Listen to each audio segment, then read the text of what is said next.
কোনো এক মহান ব্যক্তির উক্তি যে জীবনের প্রতিটি সংকটের সময় হয়ে যাবে পার, একটু সাহস রাখো, দেখবে একদিন হবে চমৎকার। নমস্কার বন্ধুরা, আমার নাম জয়া, আর তোমাদের জন্য একটি ছোট কাহিনী। এই কাহিনী আমেরিকার এক দম্পতির। বেশ কয়েক বছর স্বামী স্ত্রীর মধ্যে সম্পর্ক ঠিক চলছিল না। তাদের মধ্যে মনোমালিন্য, ঝগড়া লেগেই থাকতো। তাদের এই তিক্ত সম্পর্ক ডিভোর্স পর্যন্ত চলে গেল। তারা ঠিক করলো তারা ডিভোর্স নেবে। যখন ডিভোর্স হলো তখন স্বামীকে তার স্ত্রীকে এক সার্টেন অ্যামাউন্ট দিতে হবে, এটাই কোর্ট অর্ডার দিল। কোর্টের অর্ডার অনুযায়ী যে পরিমাণ অর্থ স্বামীকে দিতে বলা হয় তা প্রচুর পরিমাণ ছিল। স্ত্রীকে সেই পরিমাণ অর্থ দিতে গিয়ে তাকে বাড়ি, ঘর, সম্পত্তি সব বিক্রি করে তা পূরণ করতে হয়। সব অর্থ দেবার পর সেই লোকটি যখন তার পকেটে হাত রায়, তখন দেখে পকেটে মাত্র আর মাত্র $70 পড়ে আছে। $70 নিয়ে কি হবে সে বুঝে উঠতে পারে না। সে যখন তার ফেলে আসা জীবনের দিকে তাকায়, তখন দেখতে পায় জীবন একদম ছারখার হয়ে গেছে। আত্মীয় স্বজন বলে কেউ তার পাশে নেই।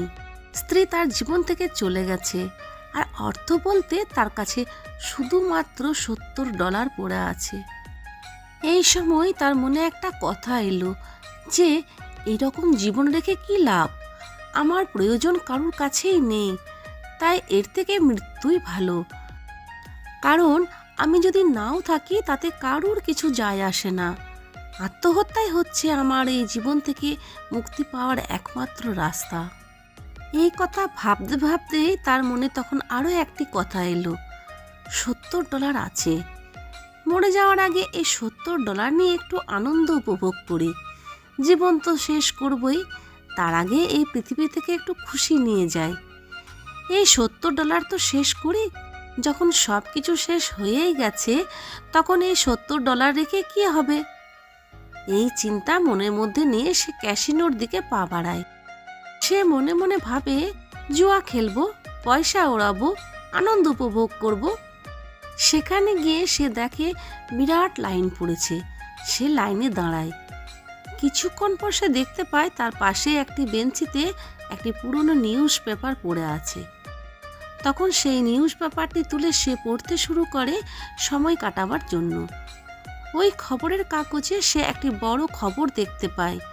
সেই খবরটিতে লেখা ছিল যে সরকার একটি বড় সোনার খাদান, মানে গোল্ড মাইন, যা সরকার সোনা পাবার আশায় খোদাই চালিয়ে যাচ্ছিল, কিন্তু দীর্ঘদিন ধরে সেই খাদানে এক কণা সোনাও তারা পাচ্ছিল না।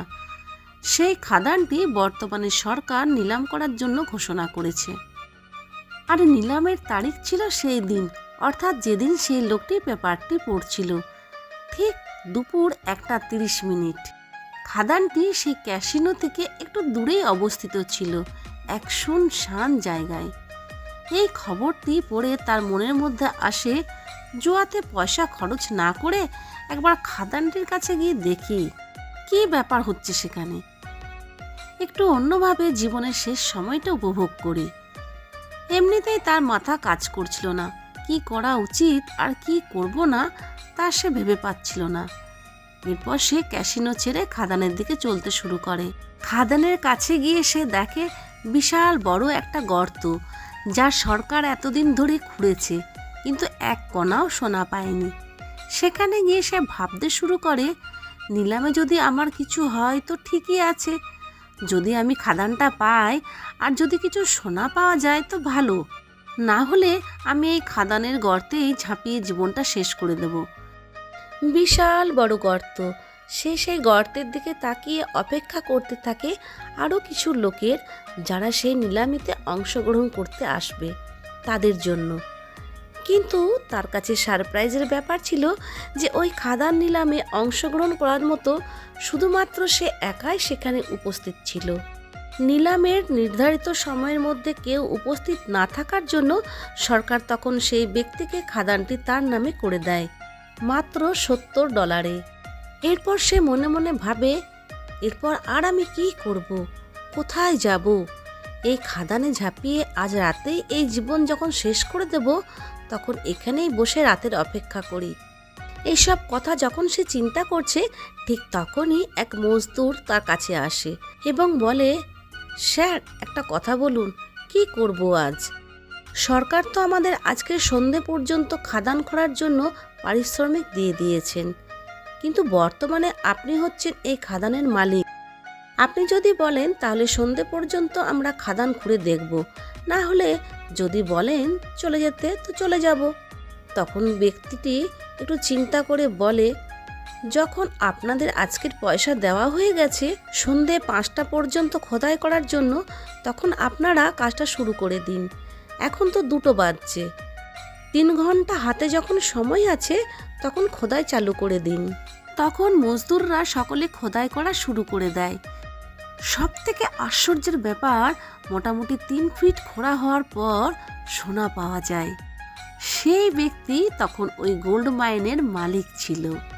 এরপর তার জীবনের গতি অন্যদিকে মোড় নেয়। পরবর্তীকালে সে বিখ্যাত মিলিনিয়র হিসাবে পরিচিত হয়। একবার যখন কেউ তাকে জিজ্ঞেস করে যে জীবন আর মৃত্যুর মধ্যে অন্তর কতটা, তখন সে বলে মাত্র 3 ফিটের অন্তর।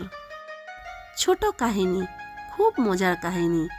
এই কাহিনী আমাদের এই শিক্ষা দেয় যে জীবনকে একটু সময় দাও, ধৈর্য রাখো, সব ঠিক হবে। যখন সবাই আশা ত্যাগ করে দেয় আর তুমি যদি আশা রাখো, তাহলে জীবনে চমৎকার হবেই। ভেবে দেখো, ওই সোনার খাদানের নিলামে কেউ উপস্থিত হয়নি, এই ভেবে যে এটা শুধুমাত্র একটা গর্ত। এত বড় গর্ত নিয়ে কি করব?